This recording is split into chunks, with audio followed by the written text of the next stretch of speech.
Oui, Vincent, et ce jardin du Château Gaillard, cela fait 1 an que le public peut venir le visiter. C'était un jardin caché, oublié, datant de la Renaissance. Il a fallu 5 ans de restauration monumentale pour donner ce que l'on voit ici. Et tout ceci, c'est grâce à l'élan de son propriétaire, Marc Lelandais. Marc, quelle est la typicité finalement du jardin du Château Gaillard? Eh bien, c'est un jardin premier. Voilà. Charles VIII, jeune roi, Marie-Anne de Bretagne, part conquérir la beauté des villes et des cités italiennes. Il convainc 22 artistes italiens de revenir avec lui pour fonder la première Renaissance, ici, à Amboise. Et Don Pacello de Mercogliano, moine bénédictin, érudit, grand botaniste, arrive à 50 ans et va fonder tout cet art des jardins qui va exploser 100 ans plus tard avec les Lenôtres. Alors finalement, c'est un Italien qui va donner naissance au jardin à la française un peu. Oui, alors on l'avait oublié. Parce que sans doute, on n'avait peut-être pas tout à fait la perspective complète de son art et de son génie, qu'on est en train de redécouvrir depuis 5 ans. Pacello, c'est la couleur. C'est ce que j'allais vous demander justement ici. Qu'est-ce qu'on voit de la pâte de Don Pacello?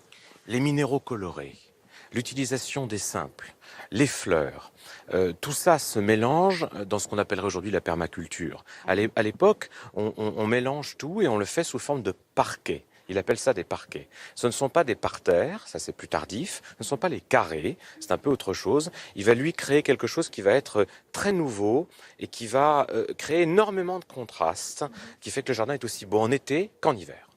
Et devant le château, il y a également une perspective qui est magnifique.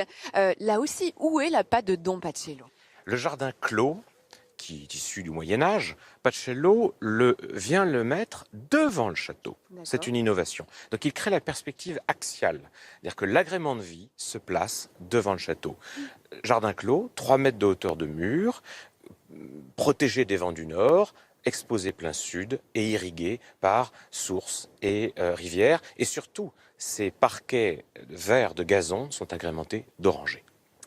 Eh bien voilà, la transition est toute faite pour qu'on vous retrouve tout à l'heure dans l'orangerie, justement. À tout de suite. Merci, Hélène. Parler d'agrumes.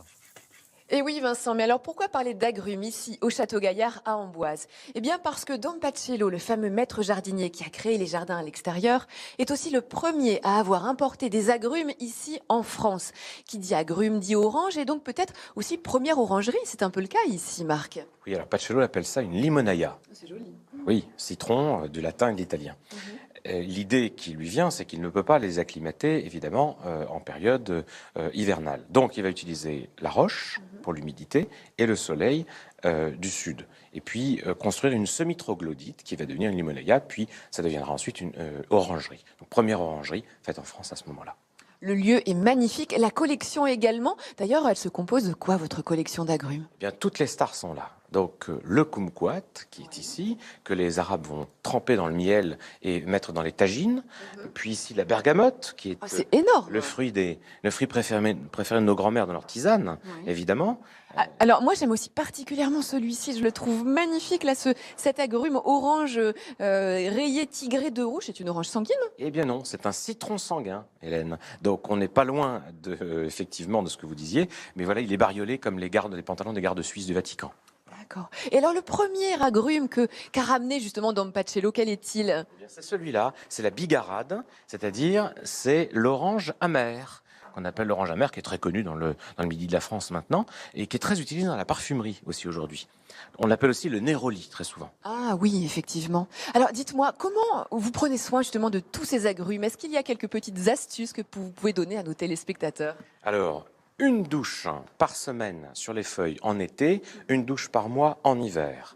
Un arrosage quotidien en été, bien sûr, et du savon noir. Du savon noir? Oui, pas de pesticides ou d'insecticides, mais du savon noir pulvérisé sur les feuilles. Ça va permettre de nourrir la feuille, regardez comme elle brille bien, et de la protéger des cochenilles et des insectes qui l'abîment. Et ensuite, on douche, comme je vous l'ai dit, régulièrement. Eh bien ça c'est une sacrée astuce en tout cas et du coup ça sent très bon ici dans cette orangerie, à la fois l'odeur des agrumes et l'odeur du savon noir. Merci beaucoup Marc pour cette visite. Allez, à plus tard, au revoir.